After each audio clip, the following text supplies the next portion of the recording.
కుప్పంకాడ కార్యాలయంలో జరిగిన మీడియా సమావేశంలో స్వచ్ఛ ఆంధ్రప్రదేశ్ కార్పొరేషన్ చైర్మన్ పట్టాభి మాట్లాడుతూ గత వైఎస్ఆర్సీపీ ప్రభుత్వం 5 ఏళ్ల పాలనలో 85 లక్షల టన్నుల చెత్తను రాష్ట్రంలో వదిలేసి వెళ్లిపోయిందని ఆరోపించారు. ఆ చెత్తను తొలగించడానికి కూటమి ప్రభుత్వం 13 కోట్ల రూపాయలు ఖర్చు చేయాల్సిన పరిస్థితి ఏర్పడిందన్నారు. కర్ణాటక, తమిళనాడు రాష్ట్రాలకు గేట్వేగా ఉన్న కుప్పం అభివృద్ధికి ప్రత్యేక చర్యలు చేపడుతున్నామని పట్టాభి చెప్పారు.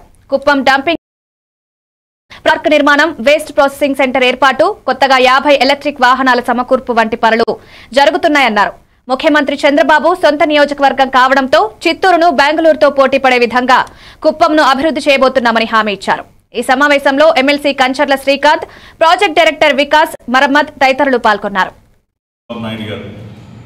స్వర్ణాంధ్ర స్వచ్ఛాంధ్ర ఉద్యమానికి ఆయనే రథసారథిగా మారి దాదాపు గత 11 నెలల నుంచి కూడా రాష్ట్ర వ్యాప్తంగా పర్యటిస్తూ స్వచ్ఛత విషయంలో మన రాష్ట్రం దేశంలోనే ఒక అగ్రగామి రాష్ట్రంగా నిలవాలి, మిగతా అన్ని రాష్ట్రాలకి ఆదర్శప్రాయంగా ఒక రోల్ మోడల్గా ఉండాలి అని చెప్పి ఆయన పెద్ద ఎత్తున ఈ కార్యక్రమాన్ని చేపట్టారు.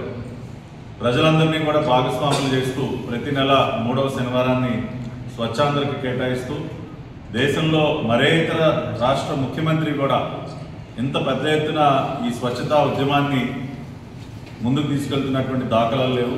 అటువంటి ఒక గొప్ప కార్యానికి చంద్రబాబు నాయుడు గారు నాయకత్వం వహిస్తున్నటువంటి సందర్భంలో మరి వారు ప్రాతినిధ్యం వహిస్తున్నటువంటి కుప్పం నియోజకవర్గం కూడా అన్ని రకాలుగా స్వచ్ఛత విషయంలో అగ్రభాగాన నిలవాలి అన్నది వారి యొక్క ఆకాంక్ష.